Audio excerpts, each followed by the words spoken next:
Le 21 octobre, des habitants en colère ont envahi les rues de la ville de Beni, dans la province du Nord Kivu, au Congo. La foule a incendié le bureau de poste, détruit des parties de l'hôtel de ville et jeté des pierres sur des véhicules appartenant à des agents de santé combattant une épidémie mortelle du virus Ebola. Finalement, chassés par les gaz lacrymogènes et des balles réelles tirées en l'air, les manifestants ont été enragés par l'incapacité des troupes de la République démocratique du Congo, RDC, et des soldats de la paix de l'ONU d'empêcher de nouvelles attaques terroristes dans la ville. 11 personnes ont été battues à mort et 15 autres, dont des enfants, ont été enlevés par des militants du Front démocratique allié, AF. La province du Nord Kivu est frontalière avec l'Ouganda et le Rwanda et a absorbé les groupes de militants vaincus des deux pays. Des dizaines de groupes armés sont actifs dans la région malgré la présence d'un grand nombre de soldats de la paix et de soldats des forces armées de la RDC, Forces armées de la République démocratique du Congo, FARC. Après 2 décennies d'activité du FAD dans la région frontalière entre l'Ouganda et la RDC, ces activités sont maintenant concentrées dans la ville de Beni, dans le Nord Kivu, une plaque tournante des routes commerciales régionales. Beni est proche du parc national des Virunga, de la forêt d'Ituri et des montagnes d'Orwenzori, qui ont tous servi de base aux activités des FAD. La région est riche en or, en étain, en bois et en diamants. Les forces démocratiques alliées. Les AF ont leurs racines dans le chapitre Ouganda du Tabligh Jamaa, un mouvement de renouveau islamique qui a commencé à revendiquer une persécution politique dans les années 1990. De nombreux membres du groupe ont quitté la capitale, Kampala, pour se rendre dans les montagnes sauvages de Rwenzori, dans l'ouest de l'Ouganda, où ils ont formé les AF en s'alliant avec les restes du mouvement séparatiste d'Orwenzori, les loyalistes en fuite d'Idi Amin et l'armée nationale de libération de l'Ouganda, NALU, groupe issu de l'ethnie nord des montagnes d'Orwenzori. Aujourd'hui, la plupart des membres de l'AF sont des résidents du Nord Kivu recrutés sur place. Le chef des AF, Jamil Mukulu, a été arrêté en Tanzanie en avril 2015 et extradé en Ouganda. Mukulu ne portait pas moins de 9 passeports lorsque les autorités l'ont arrêté, Le Monde, 15 mai. Mukulu est un converti du christianisme qui s'est impliqué dans la Tabligh Jamaa et a finalement adopté une position salafiste djihadiste, ayant des liens présumés avec Al-Qaïda. Les AF ont pu obtenir des armes et une formation soudanaise lors de la guerre par procuration entre Khartoum et Kampala, mais celle-ci a pris fin lorsque l'accord de paix global de 2005 avec les Soudans du Sud a mis fin à la guerre par procuration. L'AF a un leadership discret et très isolé. Le successeur de Mukulu à la tête de la principale faction des FAD serait l'imam Seka Musa Baluku, qui aurait fait l'objet d'une notice rouge d'Interpol. Alors que la perspective de renverser le gouvernement ougandais s'éloignait, le mouvement s'est scindé, perdant tout sens de cohésion idéologique au profit de l'extorsion, de la taxation illégale et de l'exploitation des ressources. Les AF s'opposent à l'ingérence dans leurs activités économiques locales et une déclaration de 2014 a clairement précisé leur approche. Vous, la population, nous allons vous tuer parce que vous nous avez trop provoqués. Il en va de même pour les FARC, avec qui nous vivions sans problème. Ne soyez pas surpris de nous voir tuer des enfants, des femmes, des personnes âgées. Au nom d'Allah, nous ne vous laisserons pas seuls. 1. Les autres factions de l'AF comprennent le groupe Feza, plus religieux que les autres, le groupe Metata, le groupe Abialose sous le commandement du Major et Fuba et l'AFMOA Alika. 2. Les chefs de faction ont souvent épousé les filles des chefs locaux pour renforcer les liens locaux. La force de défense du peuple ougandais, UPF, a réussi à expulser les AF d'Ouganda en 1999. Toutefois, les rebelles se sont rétablis de l'autre côté de la frontière dans la province du Nord Kivu, peu gouvernée mais riche en ressources naturelles. Les FAD ont posé peu de risques à l'Ouganda, depuis leur lourde perte lors des batailles avec les UPF en 2007 à 2008. La situation au Nord Kivu est toutefois différente. Quelques 700 civils ont été tués par les AF, depuis l'intensification de la violence dans la région en octobre 2014. Plus de 200 civils ont été tués par des groupes armés lors de plus de 100 attaques dans la région de Beni cette année. 3. Des centaines de milliers de personnes ont été déplacées. Les AF mal armés s'appuient généralement sur l'utilisation de machettes et de haches pour attaquer des centres de population civile et sur des raids sur des bases militaires pour obtenir des armes plus perfectionnées. Les combattants lèvent souvent des civils et les emmènent à leur base dans la brousse, pour les utiliser comme esclaves sexuels ou comme porteurs. Les enfants sont formés pour devenir des combattants de l'AF. Les femmes et les enfants participent aux attaques de l'AF, pillent et achèvent les victimes blessées, y compris d'autres femmes et enfants. Jamil Mukulu avait l'habitude d'émettre des cassettes pour condamner le président ougandais Yoweri Museveni et les dirigeants occidentaux, tout en appelant à la violence contre les non-musulmans. Depuis sa détention, le mouvement s'est éloigné de la rhétorique djihadiste, voire de toute rhétorique du tout, faisant de ses objectifs actuels un mystère. La MONUSCO et l'AF. La mission de l'Organisation des Nations Unies pour la stabilisation en République démocratique du Congo, MONUSCO, a été créée en 1999 à 2000. C'est maintenant la plus grande mission de maintien de la paix des Nations Unies, avec 17 000 hommes et un budget annuel de 115 milliards de dollars. 5. Les AF, qui voyagent peu et connaissent intimement le difficile terrain, se sont révélés bien plus mobiles que les forces de la MONUSCO.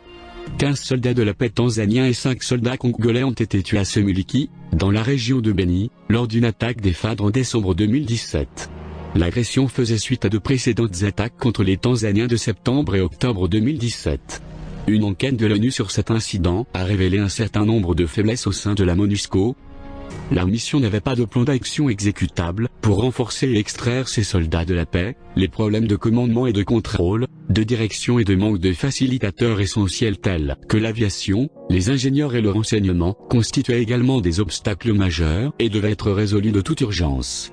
L'UPF a affirmé avoir tué plus de 100 combattants de l'AF dans le cadre d'opérations d'artillerie et de frappes aériennes transfrontalières, opération Tugo, sur des positions des AF, à la suite de l'attaque des soldats de la paix, New Vision, Kampala, 22 décembre 2017. Observé, Kampala, 28 décembre 2017. L'Ouganda subit une vague d'assassinats et d'assassinats liés pour la plupart aux tensions locales, bien que Museveni, sans preuve, ait accusé les AF de nombreux meurtres, y compris ceux de 7 cheikh musulmans entre 2012 et 2016. Il a également accusé la RDC et l'ONU pour avoir hébergé et soutenu des terroristes de l'AF. Insurrection et maladie. Ebola est une fièvre hémorragique virale avec un taux de mortalité extrêmement élevé. Le virus se transmet par contact avec les fluides corporels infectés de personnes ou de primates. Ce dernier est appelé viande de brousse, par ceux qui le mangent, y compris par les militants des AF. Le virus Ebola est apparu en RDC dans les années 1970 et a depuis tué des milliers de personnes à travers l'Afrique de l'Ouest. L'épidémie a été annoncée le 1er août, peu après une épidémie d'Ebola dans la province de l'Équateur en RDC. L'épidémie a peut-être été détectée plus tôt, mais les agents de santé locaux étaient en grève après 7 mois d'absence de salaire. Oxfam, 8 août. Bien que les responsables de la santé aient lancé un programme de vaccination, outre le conflit, sa mise en œuvre est freinée. La topographie de la région est souvent difficile et une forte résistance à la vaccination dans certaines communautés peut entraîner une fuite locale vers la forêt où les agents de santé ne peuvent les atteindre. L'Organisation mondiale de la santé, OMS, a averti que le virus pourrait se propager à tout moment en Ouganda et au Rwanda. Selon une tendance inquiétante, l'organisation a noté que 19 agents de santé qui avaient contracté la maladie avant le 11 octobre avaient tous été infectés en dehors des établissements de santé, ce qui indique la propagation du virus Ebola dans la communauté plus large. En août, cette personne serait atteinte de fièvre hémorragique à Mboki, un village situé dans la région fortement boisée du sud de la République centrafricaine, Orca, près de la frontière avec la RDC. La zone peut habiter et fréquentée par un certain nombre de groupes armés, qui dépendent souvent de la viande de brousse. Les tests effectués sur les rebelles arrêtés en RDC et extradés vers la Orca ont révélé que 80% d'entre eux avaient des anticorps anti-Ebola dans leur système, suggérant à la fois un contact avec la maladie et leur rôle potentiel en tant que vecteur de transmission. Emmanuel Nakunyandoko, directeur de l'Institut Pasteur de l'Arca, a rencontré les dirigeants de certains de ces groupes militants transfrontaliers. Il pense qu'ils pourraient être utilement intégrés dans un système de surveillance des maladies, car ils craignent également le virus Ebola et d'autres maladies mortelles dans la région. Un rapport récent d'Oxfam a identifié plusieurs défis dans la lutte contre Ebola dans le Nord Kivu, notamment la nécessité de changer les pratiques d'inhumation profondément enracinées dans la culture pour réduire l'infection. Les tentatives des agents de santé de reprendre l'enterrement des victimes d'Ebola ont provoqué des attaques, obligeant les forces de sécurité à accompagner les agents de santé lors de telles missions. La nécessité de résoudre le casse-tête consistant à assurer la sécurité des agents de santé dans une zone de conflit tout en utilisant le moins de troupes des FARC et de l'ONU possible afin de ne pas provoquer de fuite locale dans la forêt. Mise en place de programmes d'éducation pour la santé dans les communautés isolées où le virus Ebola est souvent attribué à la sorcellerie. Compte tenu de la situation sécuritaire, il est important d'éviter de rassembler un grand nombre de civils aux fins de vaccination ou d'autres distributions. La menace pour les agents de santé est grave. 2 infirmières ont été tuées le 19 octobre et 3 à 4 attaques par semaine contre le personnel médical combattant le virus. Nombreux sont ceux qui tentent d'aider les personnes qu'ils essaient d'aider à se déshabiller. Radio Okapi, Kinshasa, 23 octobre 2008. Le 23 septembre, 18 personnes et 4 soldats ont été tués dans les rues de Beni. La plupart ont été victimes d'attaques à la machette lors d'un incident qui a de nouveau révélé l'incapacité de l'armée congolaise à sécuriser même le centre urbain de Beni contre les AF, qui ont pillé les magasins jusqu'à l'arrivée des renforts des FARC. Cette attaque a une seconde à Ouacha, un village situé à environ 18 km au nord de Beni, où des cas d'Ebola ont été identifiés, ont entraîné une suspension de 48 heures des efforts visant à traiter la propagation de la maladie. Les soldats des FARC et de la MONUSCO, arrivés bien après l'attaque de Ouacha alors qu'ils étaient basés juste à l'extérieur de la ville, ont été accueillis par des civils qui jetaient des pierres. En juillet 2016, 19 personnes ont été abattues à seulement 300 mètres d'une base de la MONUSCO népalaise à Eringeti malgré un informateur avertissant les agents de la MONUSCO de l'attaque de la veille. Faiblesse des FARC et rôle des UPF.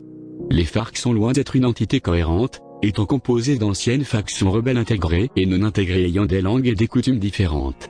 Le président Kabila, qui considère son armée comme une menace potentielle, s'appuie sur les 3 brigades de la garde républicaine pour sa sécurité personnelle.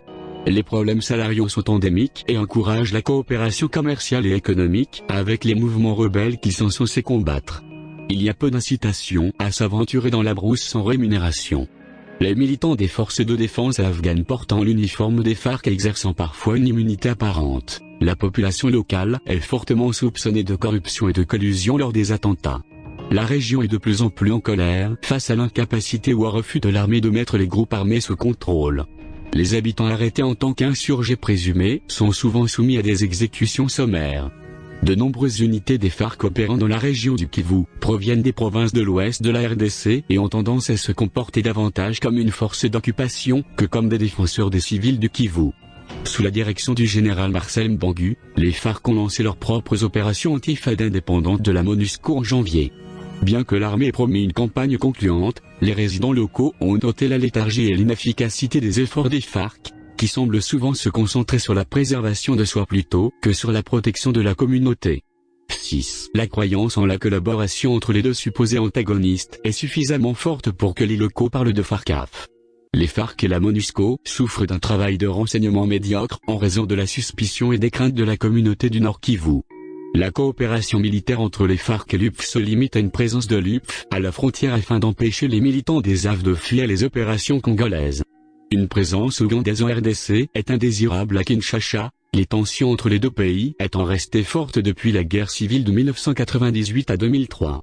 Le général de brigade Muindo Kilimundo, allié du président Joseph Kabila et commandant de l'opération anti-F Sukola, nettoyage du Lingala, aurait été recruté, financé et armé par des éléments des AF et d'autres attaques contre des civils locaux du 2014 à 2015. Les fournitures comprenaient des uniformes des FARC. Le brigadier a démenti ces accusations, soulignant que les assassinats s'étaient poursuivis après son transfert du Nord Kivu. L'ONU a imposé des sanctions au général Muindo en février pour avoir incité à la tuerie au Nord Kivu. D'autres officiers des FARC soupçonnés de travailler avec les AF ont été jugés par le tribunal militaire opérationnel du Nord Kivu. Le colonel David Uzange a été jugé pour avoir fourni des armes et des munitions aux AF, ainsi que pour sa participation à la planification d'attaques contre des civils bénis. Un ancien instructeur militaire des FAD a déclaré que le colonel Chabani Molicho et d'autres officiers des FARC avaient fourni des munitions aux AF. Le colonel Katanzuanji a été condamné à 12 mois de prison après avoir été reconnu coupable de collaboration avec les AF. Bien que 3 colonels aient finalement été reconnus coupables, le tribunal était très réticent à poursuivre les accusations portées contre des officiers supérieurs. Conclusion. Au cours de la dernière décennie, les dirigeants des AF ont évité toute proclamation publique de leurs objectifs ou de leurs intentions, s'exprimant uniquement par le biais de leurs actes de violence sans entrave. Les dernières négociations avec les AF ont eu lieu en 2008, mais elles étaient encore compliquées par des divisions au sein du mouvement. La colère publique grandissante dans le Nord Kivu avec le gouvernement et ses forces de sécurité va à l'encontre de la coopération locale avec les agents de santé ou l'armée congolaise. Le mandat du président Joseph Kabila a expiré en décembre dernier, mais son refus de démissionner a déclenché des violences dans toute la vaste RDC, imposant des contraintes sur les ressources des FARC et des Nations Unies. Avec peu de chances d'un règlement négocié ou d'une victoire militaire dans le Nord Kivu, la communauté internationale doit examiner la question de savoir comment lutter contre les épidémies de maladies dans les États défaillants ou défaillants avant qu'ils ne se propagent à travers les frontières dans un monde de plus en plus restreint.